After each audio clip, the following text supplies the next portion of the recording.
I have to say, going back to when I actually started, I was, obviously doing treatments, and a lot of the trend was, really volume lips and big cheeks and forehead that was frozen.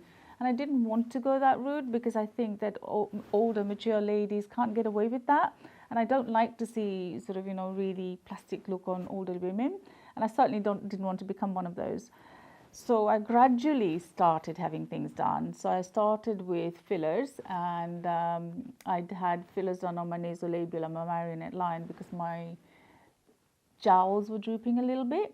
So that's how I started, and I liked it. And at the end of the day, I started to feel better about myself, and then that led me on to go and fix my forehead.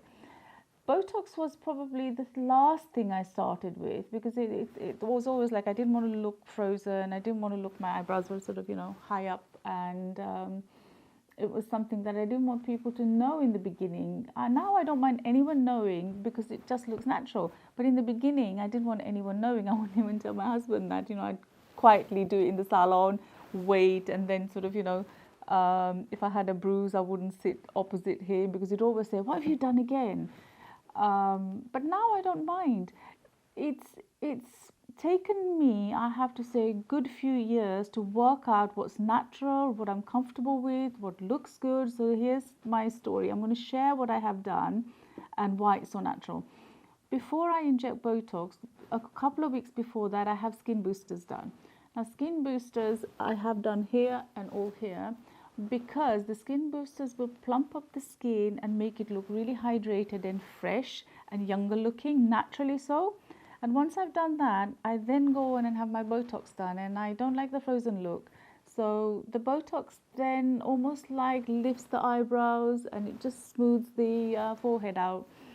So and then the two together makes the skin look really youthful. The cheek fillers, when I have them done, I don't like to put cheek fillers on my cheekbone because I've got a very high cheekbone.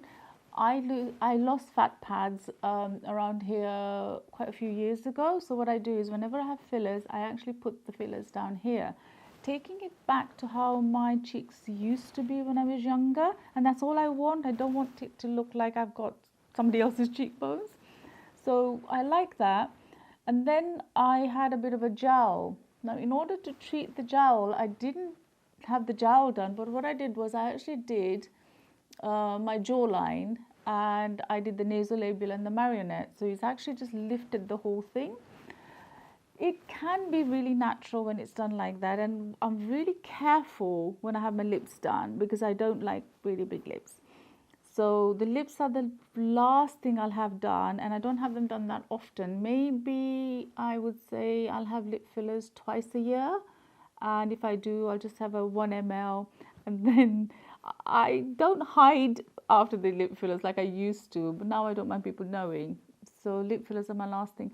But all in all, I maintain my fillers and my Botox with skin boosters, which I absolutely love because skin boosters make the skin look very youthful naturally. So I'm pumping it with hyaluronic acid on a regular basis, and that's the treatment that I have most of. Used to have PRP, and I was absolutely addicted to PRP. But then when Skin Boosters 70 High L came, I was converted to that because the results were actually longer lasting and a bit more plumper. The skin was actually sort of little bit more sort of, I would say volumized. That's it really, and that's my journey. And I would say moving forward, I'm never stopping. All I want to do is as it depletes, put a little bit in, little bit in. But there are lots of different treatments coming out as well, and I don't have any hesitation in trying new treatments. But all I would say is just little bits first, try, and then just move on from there on.